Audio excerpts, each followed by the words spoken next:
Hello আসসালামু আলাইকুম everyone. আজকে আমি তোমাদের সাথে শেয়ার করব হচ্ছে ডাবের পুডিং রেসিপি। তো তোমরা যারা যারা ডাবের পুডিং পছন্দ করো কিন্তু বানিয়ে খেতে পারো না, তাদের জন্য আজকের এই রেসিপি। তো এর জন্য আমি কিন্তু একটা কচি ডাব নিয়ে নিয়েছি, আর এই ডাবটা কিন্তু আমার আম্মু আমার জন্য দেশে থেকে পাঠাইছে। তো আমি ভাবলাম যে এভাবে না খেয়ে এটাকে একটু ভিন্নভাবে খাওয়া যাক। আর এই ফার্স্ট টাইম আমি ডাবের পুডিং তৈরি করেছি, যেহেতু আমার বাচ্চাও অনেক বায়না করছে যে সে নাকি ডাবের পুডিং খাবে। তো তারপরে তার জন্য বানানোর জন্য এই প্রস্তুতি।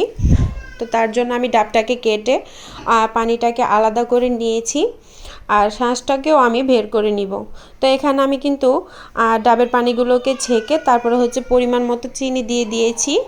যেহেতু ডাবের পানি একটু মিষ্টি হয়, তো পরিমাণ মতো চিনি বুঝে দিবেন। তারপর আমি এখানে একটু সামান্য পরিমাণে লবণ দিয়ে দিয়েছি। তারপরে দিয়ে দিয়েছি হচ্ছে 3 টেবিল চামচ আগার আগার পাউডার। আপনারা চাইলে জেলেটিন পাউডারটাও ব্যবহার করতে পারেন, কিন্তু আমি আগার আগার পাউডার দিয়ে করেছি। তো তারপর আমি এগুলোকে ভালো করে মিশিয়ে চুলার জাল অন করে দিয়েছি। তারপরে এই যে ডাবের যে মিশ্রণটা, এটাকে আমি অনবরত নাড়তে থাকবো, কেননা আমি যে আগার আগার পাউডারটা দিয়েছি এতে কিন্তু জাল ধরার সাথে সাথেই কিন্তু এগুলো জমাট বেঁধে যাবে।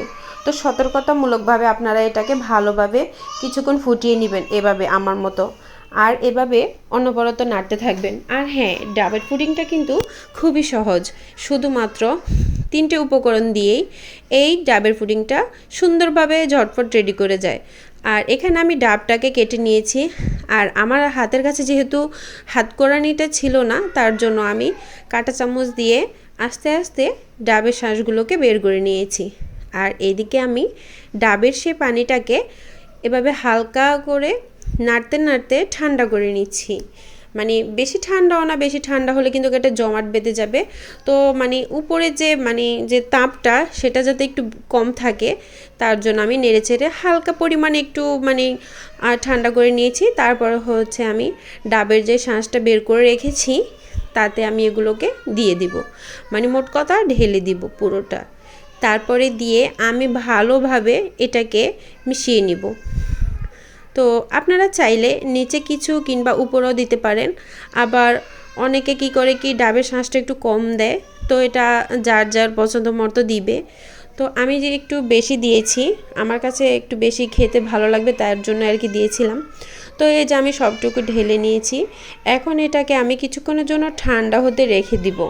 তারপরে আমি এটাকে নর্মাল ফ্রিজে রেখে দেব 1 ঘন্টার জন্য। আপনারা চাইলে পুরো রাতও রেখে দিতে পারেন। তো তারপরে আমি অনেক রাত, এখন রাত বাজে হচ্ছে 12:30, তো তখন আমি এটাকে বের করে নিয়েছি। আর এখন এটাকে আমি ডিমোল্ড করে দেখাবো আপনাদেরকে।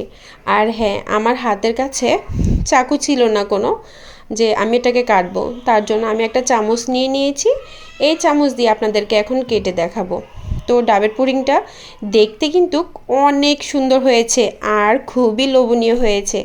আপনারা প্লিজ একবার হলেও বাসায় ট্রাই করবেন।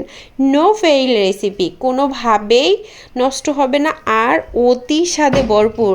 খেলে মনে হবে যেন আপনারা কি যেন খেয়েছেন। ডাবের ভিতরে যে নরম যে শাঁসটা থাকে, অন্য রকমের একটা ফিলিংস আপনারা পাবেন এই ডাবের পুডিংটা। আমার কাছে মনে হয় সব কিছুর চাইতে এটা অন্যতম। তো অবশ্যই আপনারা ট্রাই করবেন, আর এটা বাচ্চাদেরকেও খাওয়ানো যাবে। তো এই যে দেখুন, আমি স্লাইস করে কেটে নিয়েছি। যেহেতু চাকু ছিল না, আমার হাত থেকে বারবার পড়ে যাচ্ছে। তো এখন দেখবেন আমার মেয়েটা কাটার সাথে সাথে সে এখন নিয়ে যাবে এটা খাওয়ার জন্য। আমি যে ভিডিও করে দেখাবো সেই সুযোগটাও আমার হয়নি, তো কি আর করার। তো এই যে পুডিংটা আমি তৈরি করেছি, দেখুন কতটা সুন্দর হয়েছে। তো কেমন হয়েছে সবাই কিন্তু অবশ্যই কমেন্ট করে জানাবেন, আর বাসায় অবশ্যই ট্রাই করবেন। আর এই রেসিপিটা কিন্তু যারা ভাইয়ারা থাকে আনম্যারিড, তারাও কিন্তু চাইলে এই রেসিপিটা করে খেতে পারেন। খুবই সহজ উপায়ে আমি দেখিয়ে দিয়েছি। তো ভিডিওটি ভালো লাগলে অবশ্যই এই আপুটাকে আপনারা সাপোর্ট করে যাবেন।